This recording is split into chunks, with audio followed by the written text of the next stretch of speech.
تفصیل نہیں کرنی ہے، صرف اس آیت کے حوالے سے اتنا بتلانا ہے اللہ تعالیٰ نے اس آیت کریمہ کے اندر کیا بیان کیا.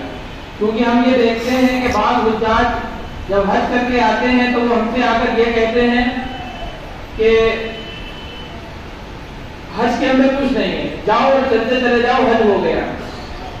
اور بعض آ کر کے یہ کہتے ہیں کہ بہت کچھ کرنا چاہیے اور ڈرتے ہیں.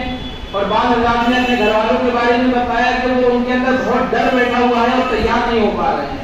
اللہ تعالیٰ نے آیت کریمہ کے اندر ہم امت کو یہ سبق دیا ہے وَكَذَلِكَ جَعَلْنَاكُمْ أُمَّةً وَسَطًا، اے لوگوں ہم نے تم کو معتدل امت بنایا ہے، ہم نے تم کو درمیانی امت بنایا ہے.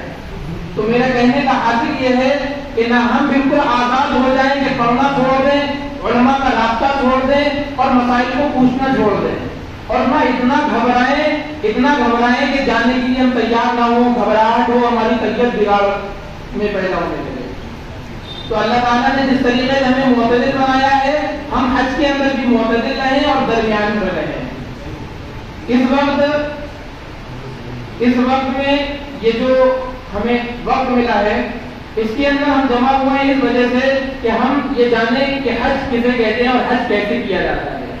حج کے فضیلت کیا ہے، چھوڑنے پر وعیدیں کیا ہے، اس سے قطع تعلق کرتے ہوئے میں ڈائریکٹ آپ کو حج کی طرف لے سکتا ہوں.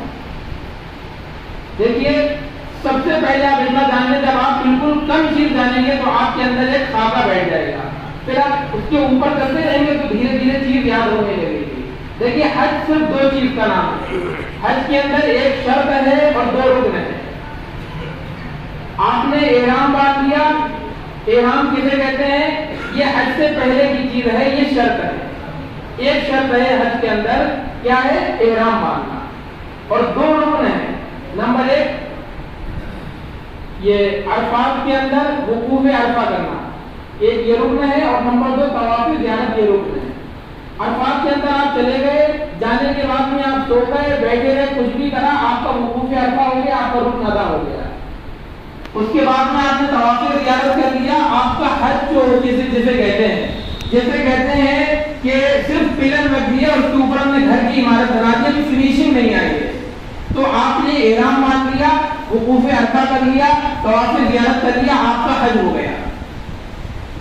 اب آپ نے یہ بھی سنا ہے کہ حج کے 5 دن ہیں، تو آپ نے یہ جان کے مین جو چیزیں ہیں وہ یہ 3 چیزیں ہیں. سورج نکل آئے گا، خوب روشن ہو جائے گا، تب ہمیں مزدلفہ سے نکل جانا ہے. آج کون سی تاریخ تھی، 10ویں تاریخ. 8ویں تاریخ کو ہم آ گئے تھے مینا کے اندر. 9ویں تاریخ فجر میں ہم نے پڑھی تھی مینا میں. فجر کی نماز پڑھنے کے بعد دوسرے دن یعنی 9ویں تاریخ میں ہم عرفات نکل آئے، عرفات میں وقوف عرفہ کیا، اور دوسرے دن یعنی 9ویں تاریخ میں رات میں ہم مزدلفہ نکل کر کے آ گئے. مزدلفہ رات میں ہم نے جاگی اور صبح 10 تاریخ کو وقوف مزدلفہ کیا. اور پھر مزدلفہ سے ہمیں نکل کر کے جانا ہے مینا کے اندر واپس جمرات پر جانا ہے، جو بڑا شیطان جسے کہا جاتا ہے. 10 تاریخ کو جا کر کے ہمیں اس بڑے شیطان کی گنگری مارنی ہے. مزدلفہ ہی سے ہم گنگریاں اٹھائیں گے اور مزدلفہ میں جا کر بڑے منا میں جا کر کے بڑے شیطان کو ہم گنگریاں ماریں گے. کنکری مارنے کے بعد میں اگر ہم نے حج کمیٹی پر پیسہ جمع کیا ہے تو وہ ہمیں ایک ٹائم بتا دے گی کہ آپ کی قربانی اتنے ٹائم کی ہوگی. اس ٹائم کا ہم انتظار کریں. انتظار کرنے کے بعد میں ہم حلق کرا دیں. دیکھیے، رمی کرنا یہ بھی واجب ہے، قربانی کرنا یہ بھی واجب ہے، اور حلق کروانا یہ بھی واجب ہے. اور ان تینوں کے اندر ترتیب رکھنا یہ بھی واجب ہے. تو پہلے ہم رمی کریں گے، جب ہماری قربانی کا ٹائم ہو جائے گا اس کا انتظار کریں گے. احتیاط کے طور پر ہمیں اگر 10 بجے کا ٹائم دیا گیا، 10:30 بجے ہم مان لیں، 11 بجے مان لیں، اس کے بعد میں ہم حلق کروا دیں گے. جب یہ تینوں کام ہمارے ہو گئے، اب ہمیں کرنا ہے طواف زیارت سے. طواف زیارت آج 10ویں تاریخ ہے، چاہے آج کریں یا 11 میں کر لیں، 12 میں کر لیں، لیکن بہتر یہ ہے کہ اگر ہم کاموں سے فرصت ہو گئے ہیں تو آ کر کے طواف زیارت کر لیں. طواف زیارت کر لیں اور ساتھ میں سعی بھی کر لیں اگر نہیں کری ہو پہلے.